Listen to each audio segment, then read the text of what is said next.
Lord, ibinibigay ko sa iyo ang lahat ng aking problema.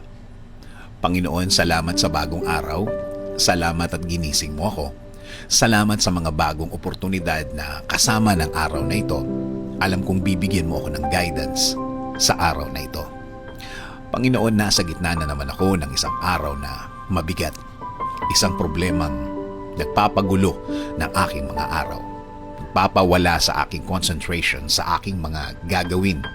At inaamin ko, Lord, hindi ko na naman alam ang aking gagawin. Lord, ibinibigay ko na po sa inyo ang lahat ng aking nararamdaman. Ang lahat ng kabigatan ng araw ko ngayon. Isinusuko ko na po ang lahat sa inyo. Kayo na po ang bahalang pag-aani ng aking araw ngayon, Lord. Alam ko, Lord, na kapag kasama ko kayo, magiging okay ang lahat. Magiging maayos ang lahat. Maraming beses mo na akong natulungan.